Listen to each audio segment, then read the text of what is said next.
On n'avait pas de relation avec Dieu. On ne pouvait pas l'appeler papa. Mais les enfants d'Israël ont été adoptés par l'Éternel.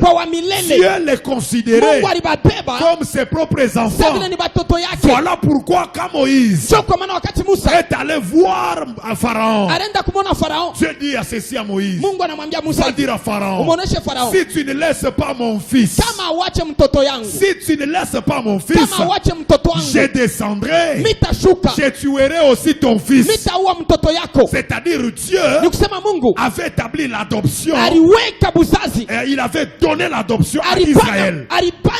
Mais toi et moi, on n'avait aucune relation entre nous et Dieu. Ça c'est le premier élément qu'on n'avait pas avant la croix. On n'avait pas l'adoption. On ne pouvait pas l'appeler, on ne pouvait pas même l'appeler notre Dieu. On ne pouvait pas même l'appeler papa. C'est la première des choses. L'adoption. La deuxième des choses, la Bible dit la gloire. L'adoption et la gloire. La gloire. On n'avait pas la gloire de Dieu. Parce que quand Dieu nous regardait, nous étions des idolâtres. Dieu avait choisi seulement Israël. On n'avait pas droit à la gloire de Dieu. Quand la gloire, le nom gloire qu'on a utilisé ici, c'est la gloire doxa. C'est-à-dire on n'avait pas les doxa. Qui veut dire que l'honneur que Dieu donne à l'homme. Quand Dieu honore l'homme, Dieu le glorifie. Et on appelle ça doxa. C'est-à-dire les enfants d'Israël étaient honorés par Dieu. Mais nous, jamais l'Éternel nous a honorés avant la croix. Il n'y avait pas d'honneur. L'Éternel Dieu honorait seulement Israël. Voilà pourquoi celui qui combat Israël, il combat l'Éternel. Quand quelqu'un s'élève contre Israël, l'Éternel s'élèvera pour combattre cette nation-là. Pour combattre cette nation-là. Pourquoi? Parce que Dieu les avait déjà glorifiés. Ils avaient la gloire de Dieu. Mais pas nous.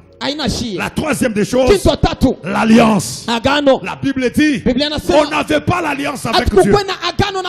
Quand on parle d'alliance, c'est qu'on n'avait pas de contrat avec lui. Mais Israël avait un contrat avec Dieu à travers Abraham, à travers Isaac et Jacob, à travers la loi de Moïse. Ils avaient la loi comme le contrat de leur alliance entre Dieu et le peuple. Mais toi et moi, on vivait selon la sagesse du monde. On vivait dans la sagesse de nos ancêtres.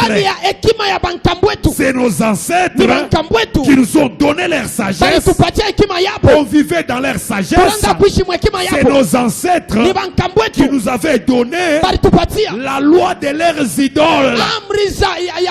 Il y a certaines lois dans nos coutumes qui viennent des esprits, qui viennent des démons. Et quand tu fais le faux pas, c'est les démons de la maison de ton père, de ta tribu, qui va te taper, qui va te tuer.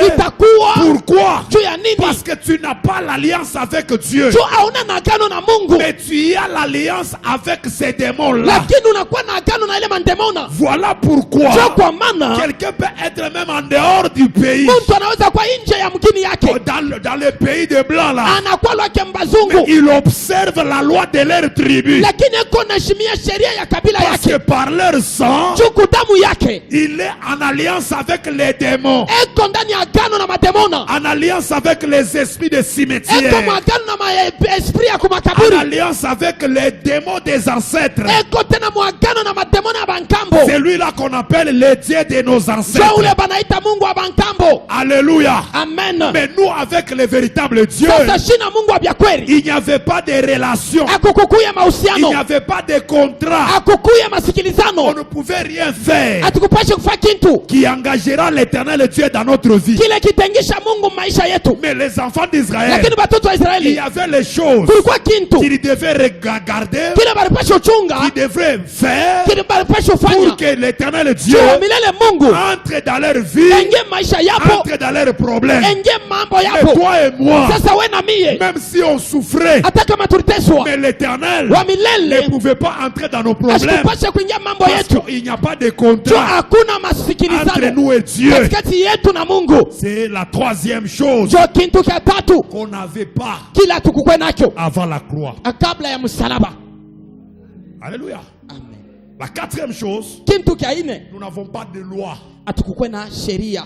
La loi, c'est-à-dire les conditions et les choses à remplir pour satisfaire les cœurs de Dieu. Il n'y avait rien. Il n'y avait rien que l'Éternel nous avait donné pour marcher avec lui. Il nous avait rien donné. Il nous avait laissé comme ça. Mais ce sont nos ancêtres, en adorant les idoles, ils ont eu la sagesse, ils ont eu les lois des démons.